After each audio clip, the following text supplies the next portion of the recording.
Hola familias, hoy vengo a compartiros un poquito de una lectura súper bonita que me ha encantado y quiero compartir, que es la de Infancia, la Edad Sagrada, de Vania Reichert, no sé si lo pronuncio bien.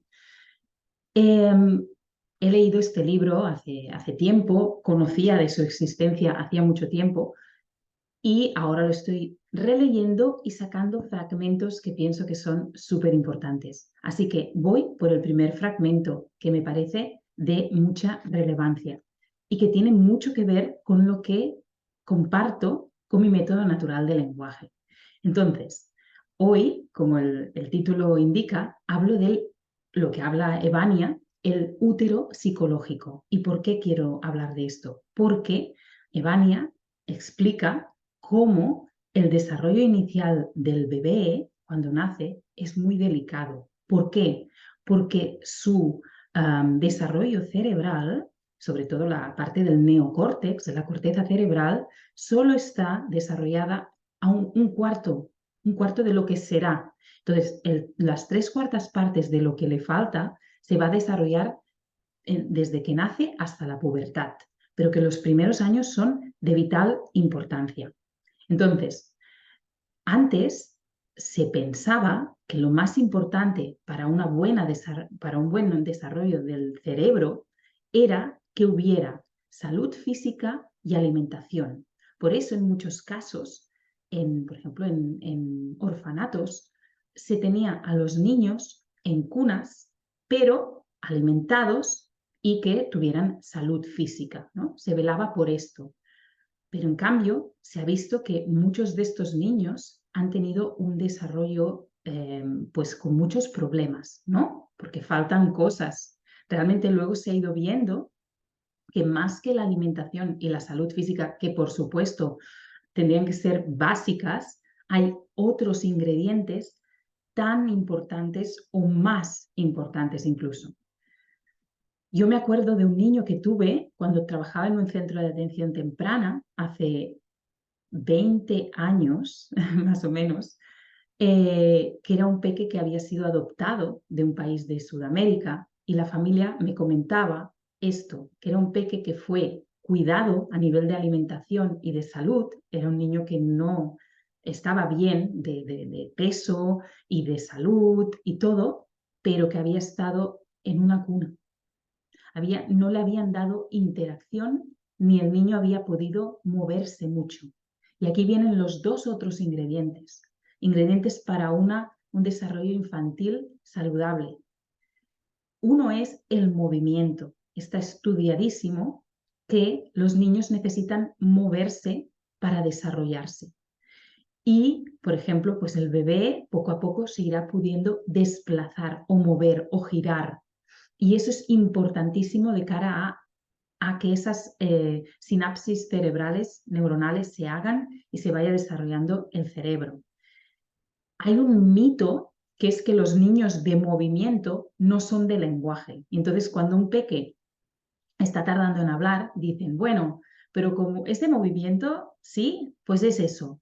Pues es un mito, porque en realidad el movimiento está totalmente ligado al desarrollo cerebral y al desarrollo del lenguaje. Y no me alargaré más en este tema, pero hay muchos estudios que desmienten esto de que los niños de movimiento no son niños de lenguaje o al revés. No es así, ¿vale? Al contrario, el movimiento les permite ir ganando esa autonomía de la madre y ir descubriendo cosas que van a hacer que quieran comunicarse y que quieran expresar sobre sus descubrimientos a su mamá o papá.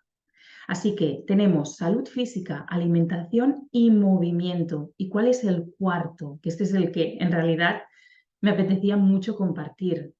El cuarto ingrediente fundamental para que se hagan estas sinapsis cerebrales y así se desarrolle el cerebro, la corteza cerebral y haya un desarrollo saludable, es el afecto.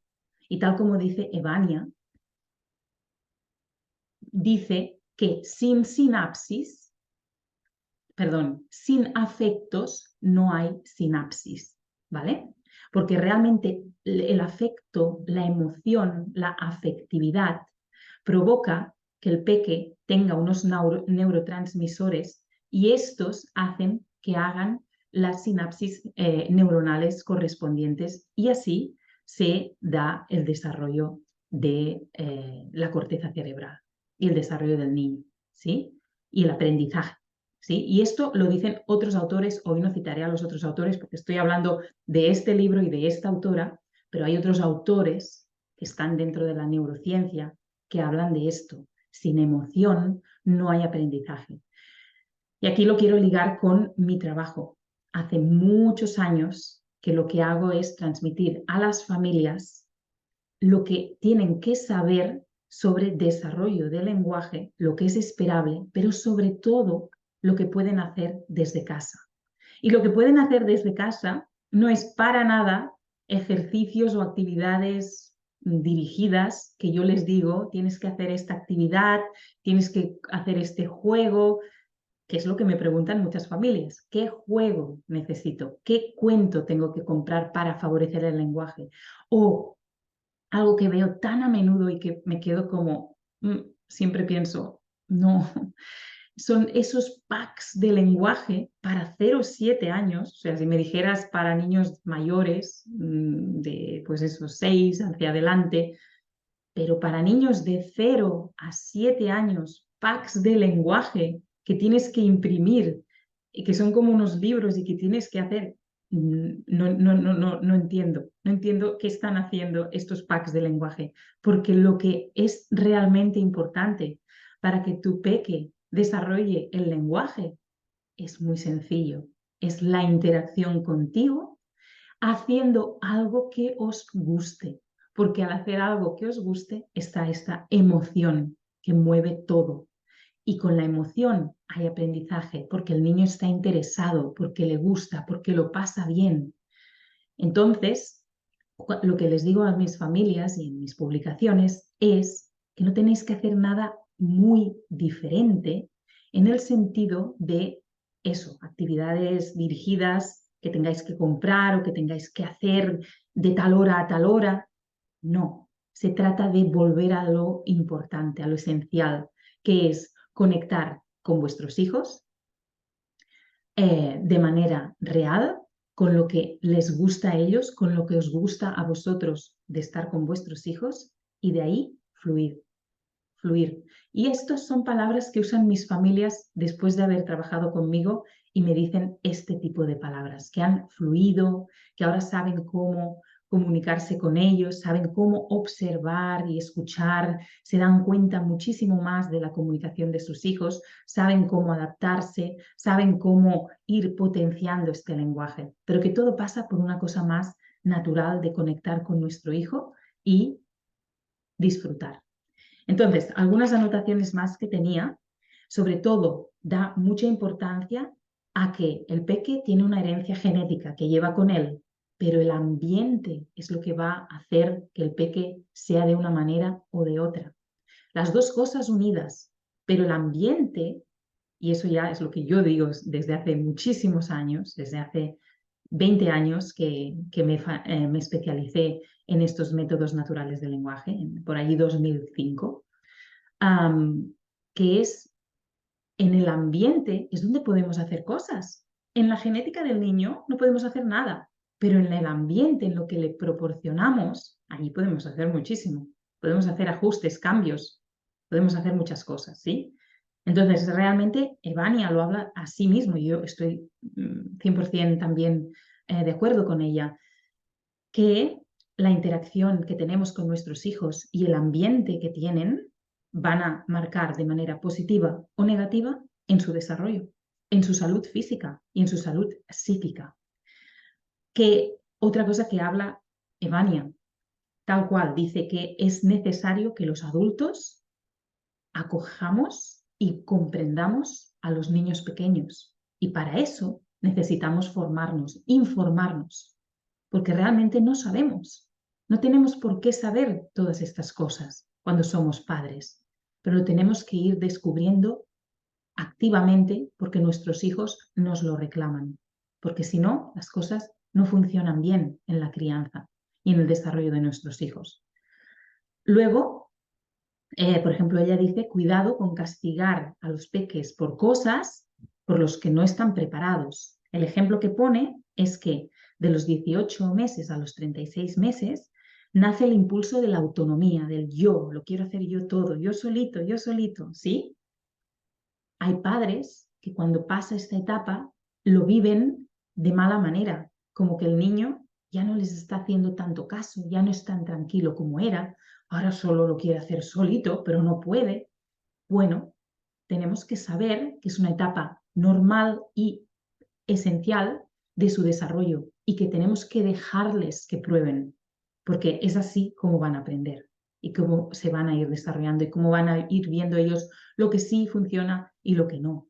Así que tenemos que conocer sobre las etapas del desarrollo de nuestros hijos.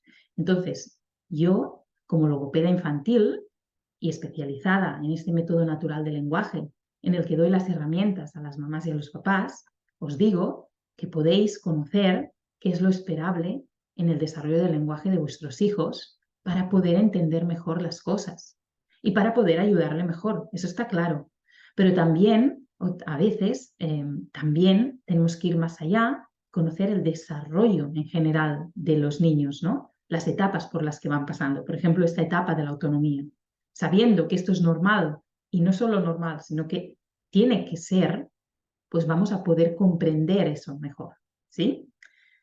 Entonces, y no solo hablo a los papás y mamás, a la familia también y a los educadores.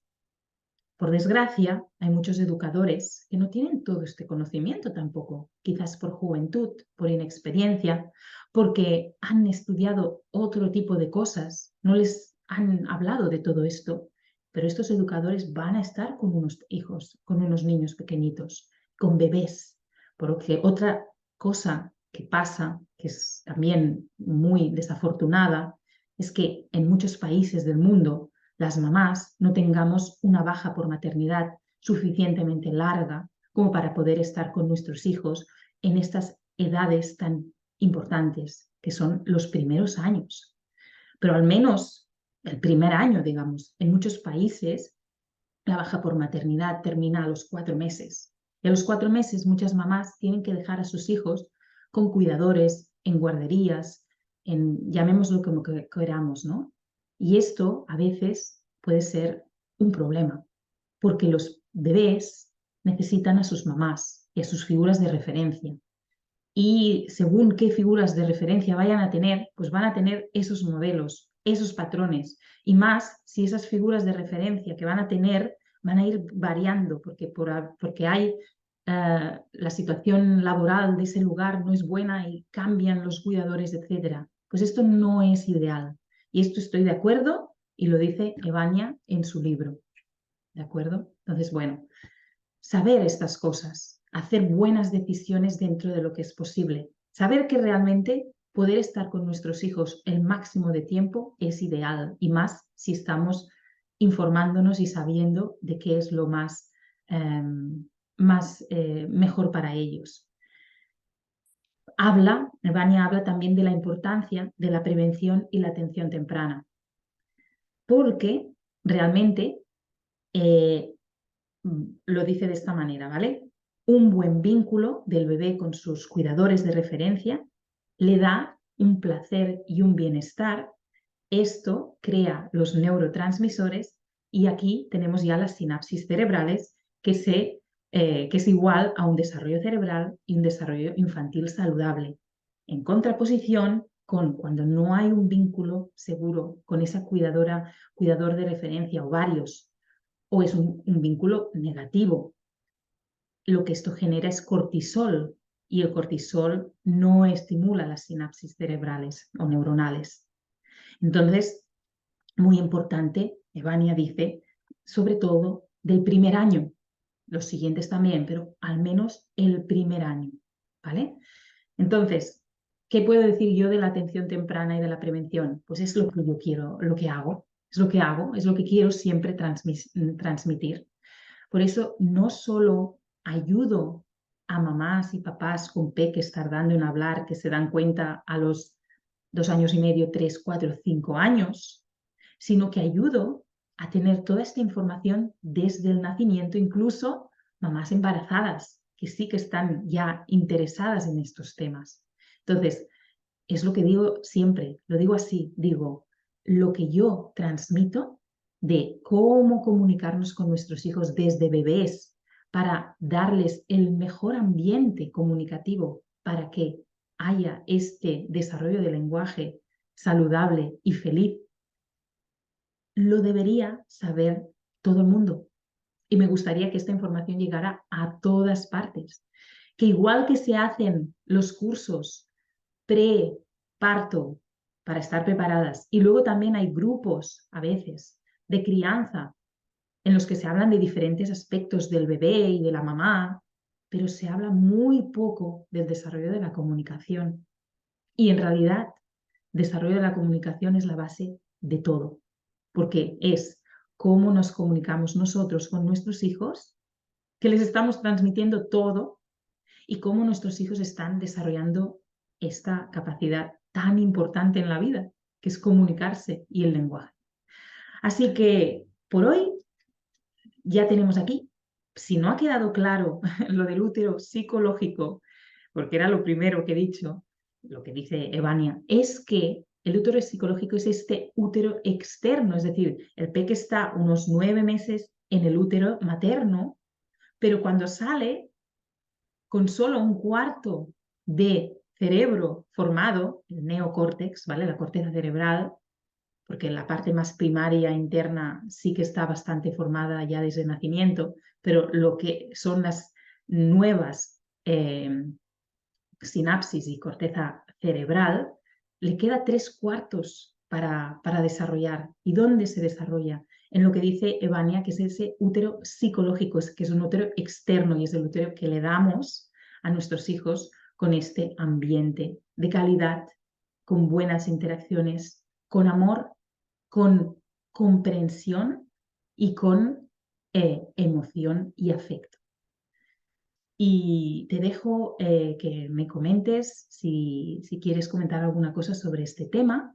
Si quieres seguir sabiendo más sobre cómo ayudo yo a las familias con peques que están tardando en hablar, no solo aquellos que, pues eso, parece que están tardando en hablar, pero que todo va bastante bien a nivel de otros aspectos del desarrollo. Además, esos son peques que parece que comprenden bastante bien o comprenden muy bien y se comunican, pero las palabras no están saliendo. No está saliendo el lenguaje. A los 2 años todavía no dicen casi nada. 3, 4, 5 palabras, 20 palabras, son poquitas. O a los 3 años o 3 años y medio están haciendo todavía palabras aisladas o frases muy, muy simples. Los 3 años y medio deberían ya estar haciendo frases y comunicándose muy bien, y a los 2 años deberían estar haciendo uniones de 2 palabras o tener un volumen de vocabulario de unas 50 o 100 palabras. Ayudo a estas familias. También ayudo a las familias que tenéis peques que ya os han dicho o tenéis sospechas de autismo o algún aspecto de la neurodiversidad. Y tengo muchas familias que estáis en estos, por aquí, que no sabéis muy bien qué está pasando, pero realmente el peque está teniendo un desarrollo muy, muy lento, no se está comunicando o está expresando de manera que no es la esperable, y además os están diciendo ya en la escuela o el pediatra o en centros de atención precoz, otros logopedas, que hay algo más.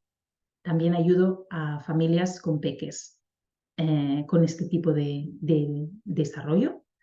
Y también otra de mis especialidades es la comprensión y las estrategias favorecedoras para peques que están expuestos a varias lenguas, a 2, a 3, más, a los peques bilingües y multilingües y familias bilingües y multilingües, que tenéis dudas de si este bilingüismo o multilingüismo puede estar afectando al desarrollo del lenguaje de vuestro hijo. A lo mejor está tardando en hablar, pero como habla 2 o 3 lenguas, pensáis, pues debe ser normal, porque al hablar 2 o 3 lenguas va a tardar más en hablar.